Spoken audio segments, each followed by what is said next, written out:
Baik, Assalamualaikum warahmatullahi wabarakatuh. Saya atas nama Muhammad Fidel Salim dari kelas A1 dengan nomor stamuk 130-2023-006.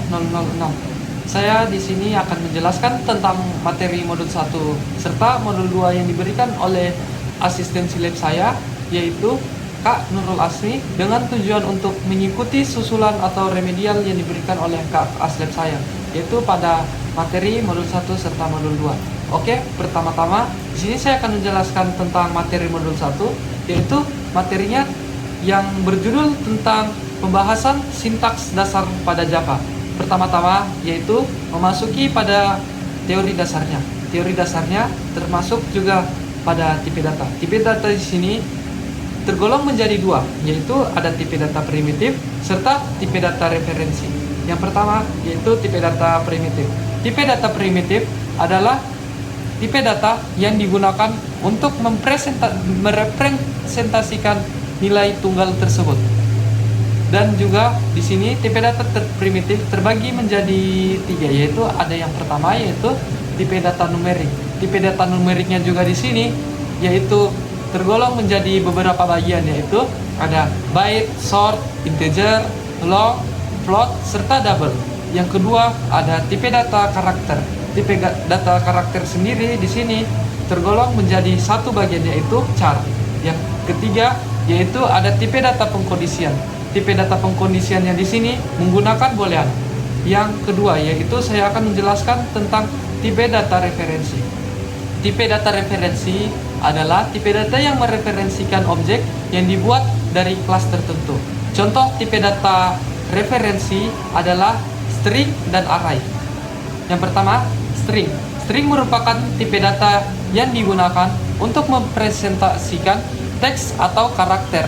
String dalam Java sebenarnya adalah objek yang diinisialisasikan dalam kelas string. Contoh pengkondisian. Untuk yang materi selanjutnya yaitu pengkondisian. Pengkondisian ada tergolong berbagai macam, yaitu yang pertama yaitu ada pengkondisian if. If adalah kondisi yang digunakan untuk memeriksa kondisi tertentu dan melakukan aksi jika kondisi tersebut bernilai benar atau true. Dan lanjut pada yang kedua, pengkondisian switch. Pengkondisian switch adalah sebuah kondisi yang digunakan untuk memeriksa nilai tertentu dan melakukan aksi berbeda berdasarkan nilai tersebut. Lanjut, ada yang ketiga yaitu ada perulangan. Perulangan atau biasa yang kita sebut dengan looping merupakan salah satu konsep penting dalam pemrograman. Termasuk dalam pemrograman Java, perulangan digunakan untuk melakukan eksekusi satu atau lebih dari sebuah pengkondisian tersebut. Perintah secara berulang-ulang sempat dengan kondisi yang kita inginkan sampainya tercapai. Perulangan di sini terbagi menjadi beberapa bagian, yaitu ada perulangan while. Perulangan while digunakan untuk melakukan eksekusi terhadap satu atau lebih perintah selama kondisi perulangan masih bernilai true. Yang kedua, ada perulangan do while. Sama halnya dengan perulangan while, namun tetapi yang membedakannya antara keduanya adalah do while akan mengeksekusi terlebih dahulu perintah dalam blok perulangan, lalu memeriksa pengkondisian dari perulangan tersebut. Yang ketiga ada perulangan for. Perulangan for digunakan untuk mengeksekusi salah satu atau lebih perintah dalam blok for secara berulang-ulang. Perulangan for biasa digunakan untuk mengulang beberapa perintah dengan jumlah iterasi yang telah ditentukan. Lanjut, ada perulangan for each. Perulangan for each sendiri di sini digunakan untuk mengulang sejumlah kode program pada semua elemen yang ada di dalam sebuah array tersebut. Dan untuk materi selanjutnya saya lanjut pada materi yang kedua yaitu modul 2. Di sini ada materi tentang yang berjudul array dan metode.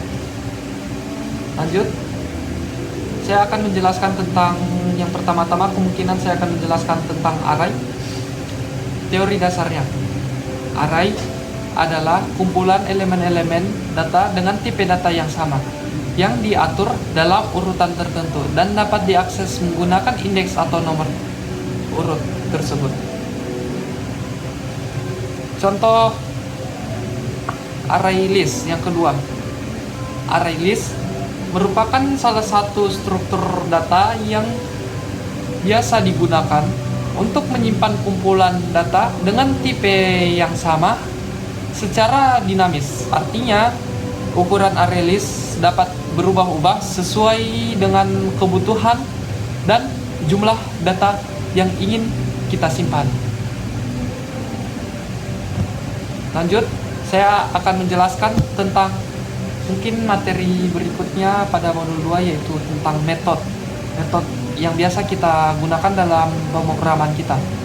Metode di sini adalah sebuah blok kode di dalam program yang terdiri dari serangkaian dan perintah tertentu yang dirancang untuk melakukan tugas tertentu. Sebuah metode dapat menerima input dari parameter dan dapat juga mengembalikan output dalam bentuk-bentuk nilai pengembalian.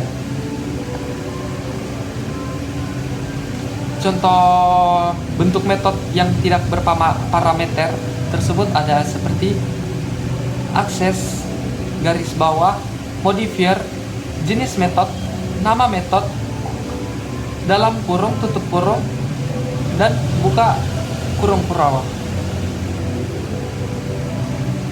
Contoh bentuk metode yang tidak berparameter, contohnya seperti public void set nama, dalam kurung, tutup kurung, kurung kurawal, sistem out print, dalam kurung, contohnya data apa yang kita ingin inputkan seperti hello Fidel, terus tutup kurung dan dilanjuti dengan kurung kurawal, tutup kurung kurawal.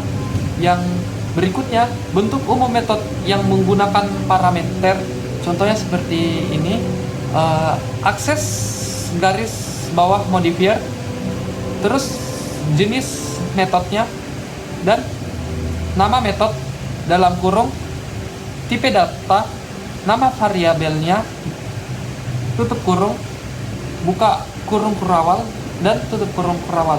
Di situ dalam kurung kurawalnya memasukkan pengkondisian programnya.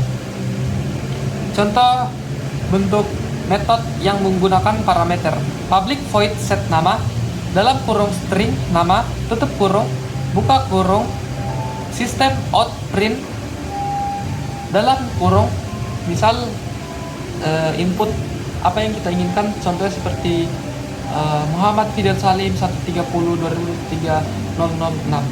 Terus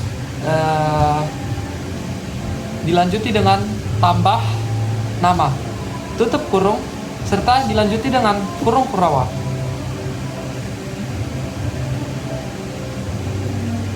Dan mungkin Kak, cukup itu saja yang bisa saya sampaikan pada susulan kali ini.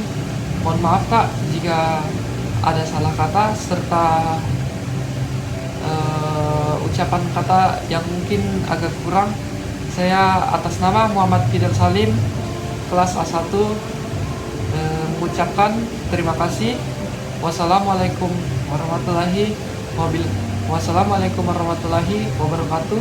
Wabillahi wa taufiq wal hidayah. Assalamualaikum warahmatullahi wabarakatuh. Terima kasih Kak. Maaf Kak jika ada salah kata.